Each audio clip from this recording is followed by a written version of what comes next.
Welcome back to Earth Chronicles, the Fifth Pinnacle, Chapter 5. Jen watched through the car window as billboards, peaches, and pecans came shooting by at a harrowing pace. It was practically all that existed along the I-75 corridor between Macon and Valdosta, Georgia. Carter was driving, and they were making haste to Seminole Country, also known as Tallahassee, Florida. Hours later, they were cruising through the genteel southern town known for its good manners, rolling hills, oak-canopied roads, and plantation homes.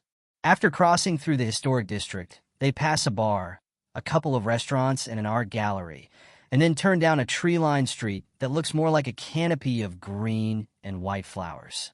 When emerging from the canopy, Carter lifts his foot off the accelerator, conceding to the car as it slowly rolls itself to a stop, barely touching the curb. They are parked just across from a series of office buildings.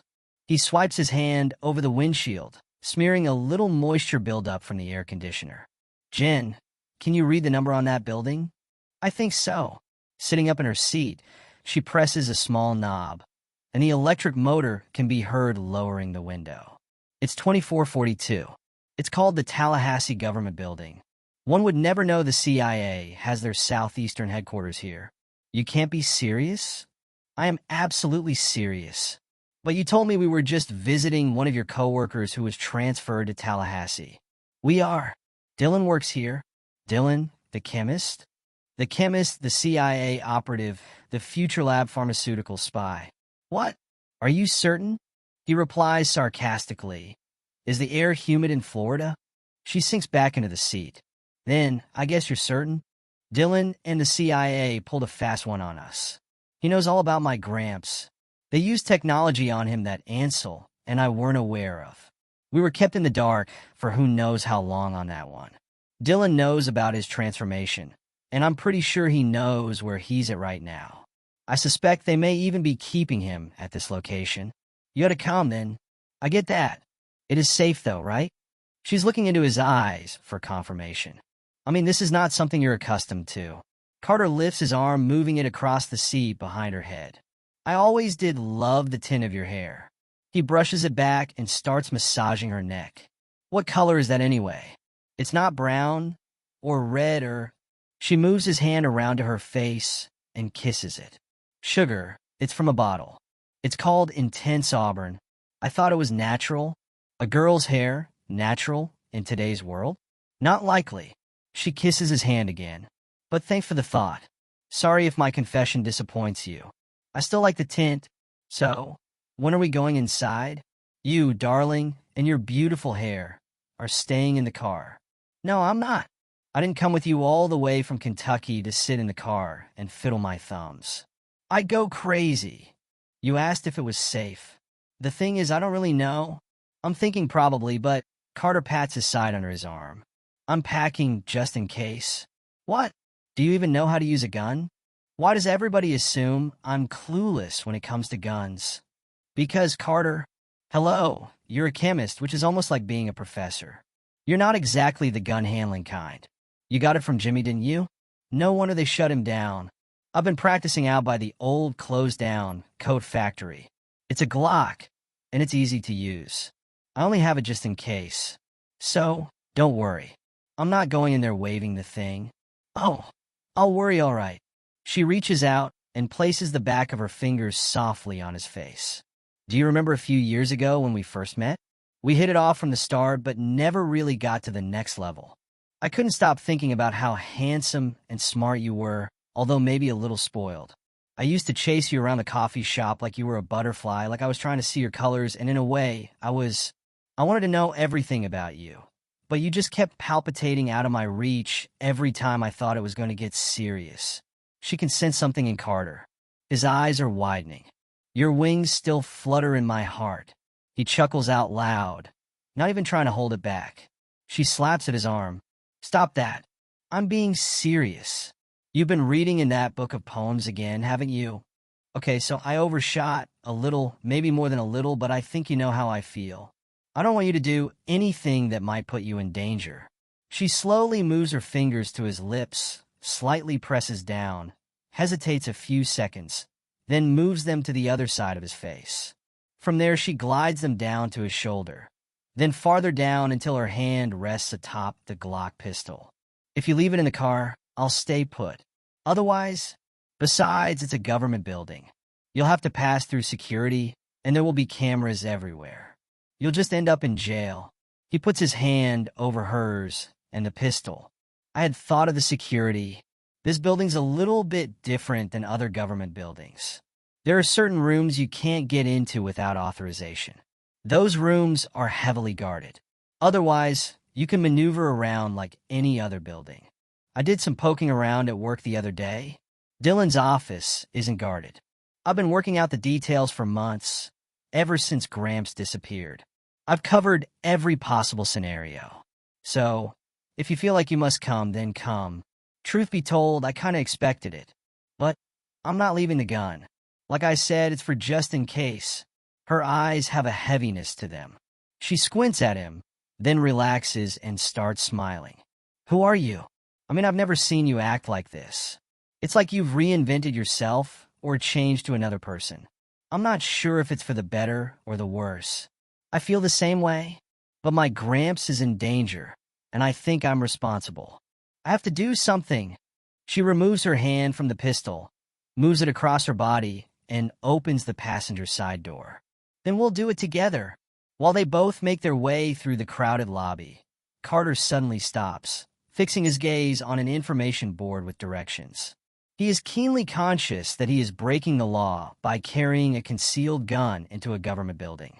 He presses his finger on the board and starts scrolling it down until he reaches Dylan Hatchek. He chuckles at the caption, chemical engineer, and turns, taking Jen by the arm. We need to go to the 3rd floor. After exiting the elevator, Carter and Jen immediately notice 2 armed guards standing outside of room 301. Dylan's office is the adjacent room, 302. Carter tries not to squirm, nodding politely and calmly at the guards as he and Jen walk by. When he stops and turns the knob to Dylan's office, he finds it locked. One of the guards shouts, "You need something from Mr. Hatchek?" Carter's stomach is cringing intensely now, but his expression remains calm. He smiles in an act of acknowledgement. We're old workmates, and I was just... Carter. When he turns, he sees Dylan holding a cup of coffee. His stomach is now officially in knots. Dylan, I bet you're surprised to see me. That would appear to be the understatement of the day. Tallahassee's a long way from Lexington. He swipes the key card, opens the door, then turns around. You two coming in? As soon as they walk in, he shuts the door behind them and gives Carter a hard look. Why are you here? Don't tell me you're on vacation and just thought you'd drop by. We've never been close, not by a long shot. Okay, all animal crap aside, I think you know why I'm here. Where's Harlan? I don't know what you're talking about. Are you going to just stand? Or do you want to sit down? Right now, standing seems the prudent thing. Are you going to keep denying? Or are you going to play it straight with me? I already know you're an agent for the CIA. An agent for the CIA. He starts laughing. Who told you that? Nobody. Nobody was ever going to tell me that.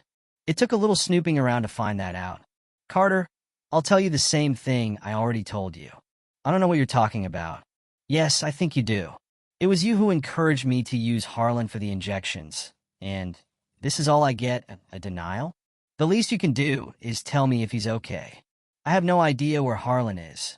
I didn't even know he was missing. Even though I know you're lying, that's your story, and you're sticking to it. Someone's controlling you. Someone higher up the ladder. Carter, you need to stop pushing this. Just give me a name, Dylan, or point me in the right direction. I'll take it from there. I could open that door right now and have you arrested. Why would you do that? Unless you were guilty of something. You have the opportunity right now to just leave. I strongly suggest you walk out and then keep walking. Go back to Lexington, Carter. You don't belong in Tallahassee. So that's it? That's all I get for my trouble. Trouble is exactly what you'll get if you keep digging around Tallahassee. I promise you, you don't want the kind of trouble you're about to step into. Go home. Go home now. Carter turns to Jen, hoping to see support in her face. She grins with concern and takes his hand. She can see a fierceness in him, like something has hit him hard in the face, like he's so bothered he's about to lose it.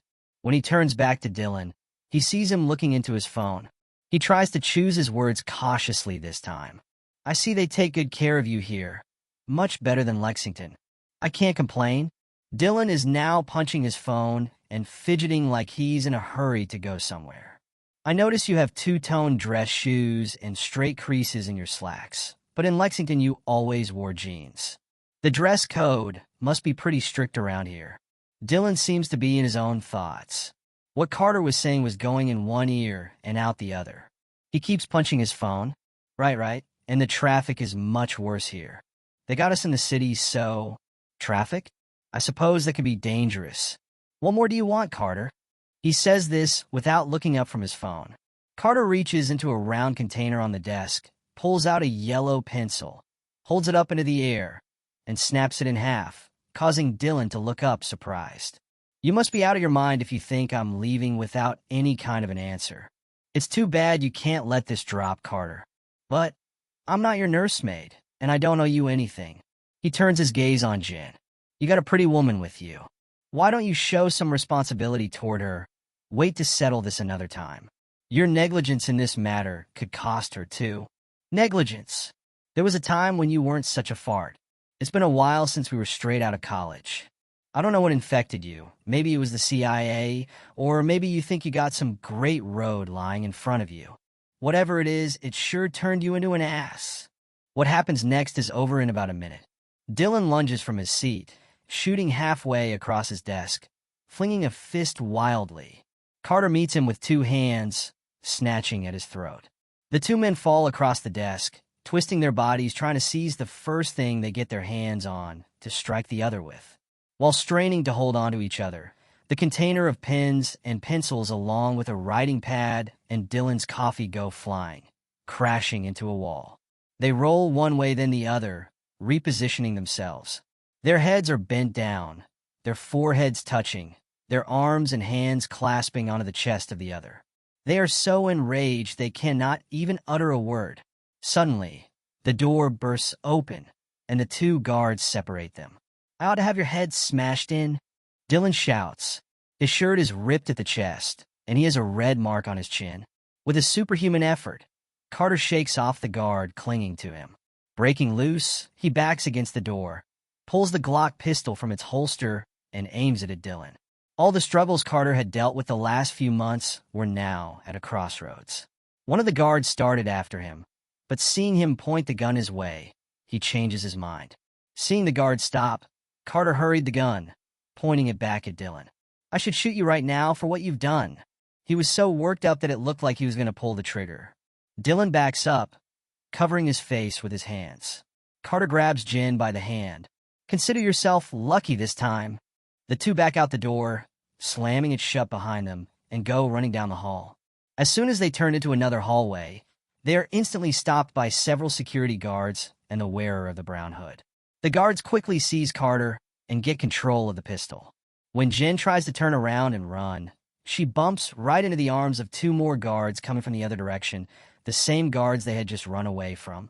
Dylan was closely following. Angela, he shouts. You need to put these two in lockup. They're the ones I've been texting you about. Angela walks up to Carter and leans in close to him. You poor man, there's so much mystery in your eyes. If I have them release you, you won't try to run, will you? Do I have a choice? Of course not. I need to talk with you. I was hoping you would relax, though. She turns, throws up a hand motioning for them to release him. If you try running, we'll just catch you again. Where's my grandfather? If I tell you that, you'll go and try to bring him back. You bet your life I would. She shrugs her shoulders. See what I mean? You're not thinking rationally. If you have questions about Harlan, go ahead, ask. Is he safe? Perfectly safe. You don't have to worry about him. It's not like he's sleeping in a dirty gutter reeking of cats and spoiled food. Where is he sleeping? It's a small place, but it's comfortable and safe. And he's not alone. He has a female companion. What? Neither of them knows it just yet, but they're just alike. You mean regenerated to youth? That's exactly what I mean. Was there a reason you chose them, Or was it just their age? We quarreled about the selection process for a long time. In the end, we decided they had to be clever people with an unusual sense of observation. If you could have known your grandfather when he was young, his brain is amazing. He has the natural gift of decision-making, of always turning in the right direction, of avoiding conflicts that hurt. Did you know he's never been injured in his life? And that includes 4 years of heavy action in the jungles of Vietnam. No, like you said, I never knew him when he was young. How could I? There's a lot of things you don't know about your grandfather. Having a sense of humor was considered a plus, too. All these senses would be heightened after the regeneration process was complete, and it would help them in coping and seeking out their identical. In time, you'll learn more about him, but that should suffice for now. We've been keeping watch over him, but not the girl. They just found each other. It happens. You're saying there are others? Yes, we've been successfully regenerating individuals with failing health for several years now. What kind of scale are we talking about? The U.S., North America, or is this thing global? I'm not at liberty to answer that. Well, I'm sure there's some comprehensive plan involved, a purpose behind this whole project. I'm not looking for an argument, but the implications, well, surely you can tell me something. I would think the purpose would be obvious.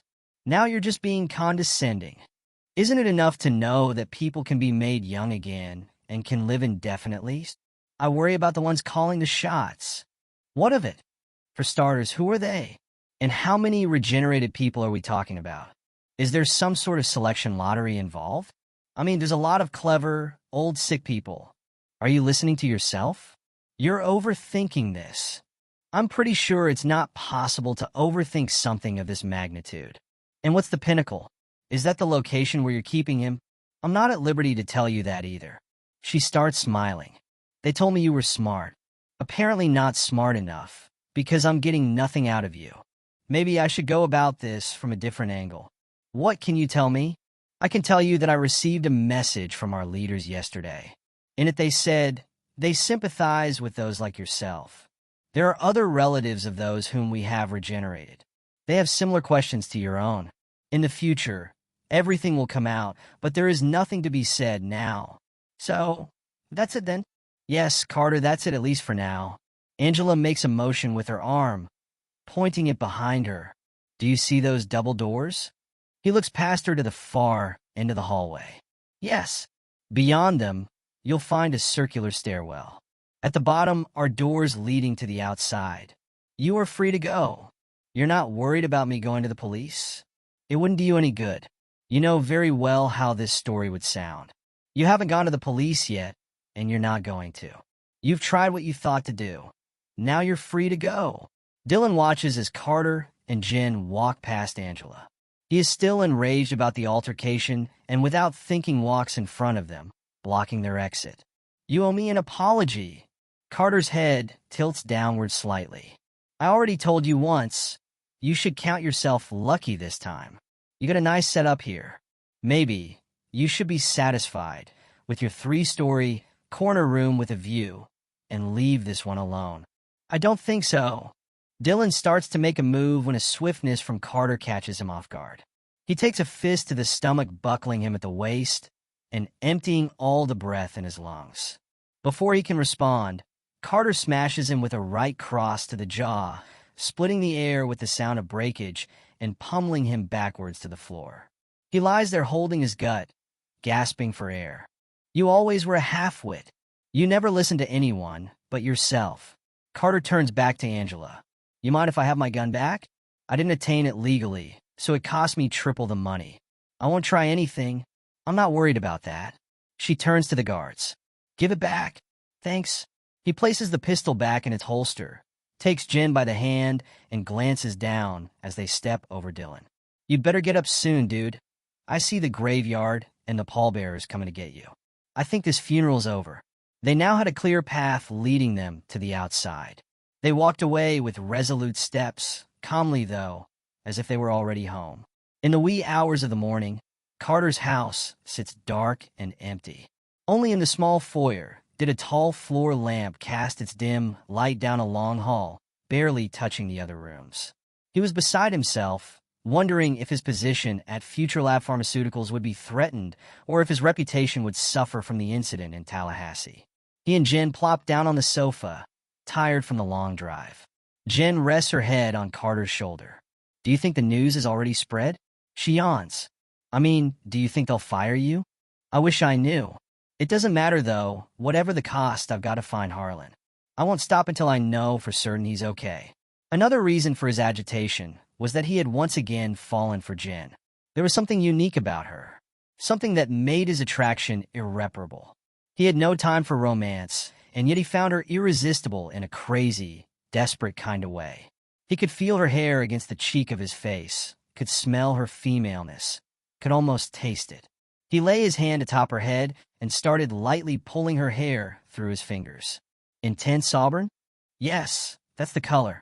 I really like the tint, and he moves his head downward, kissing her on the lips. Even though she worked at a coffee shop, Carter realized that she was a woman entirely unprejudiced, a woman with views like his own, a woman that would support him no matter how deep he decided to go to find his grandfather, Harlan. He often thought of the night the two of them met. His car had broken down, and he decided to take a cab from Lexington to Danville.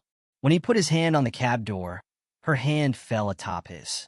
When they realized they were going to the same town, they decided to share the ride. There were instant sparks, and they started dating. Thinking back on it now caused him to calm down in his mind. The trip to Tallahassee was over. They were both back home and safe. You want to get together right now? She asked. Don't you? Yes. She pulls him so close their noses touch. Me too. That's the end of Chapter 5. Be sure to catch the next chapter on audiobooks by H.G. Shuler, Earth Chronicles Book 1, The Fifth Pinnacle. Available on YouTube anytime.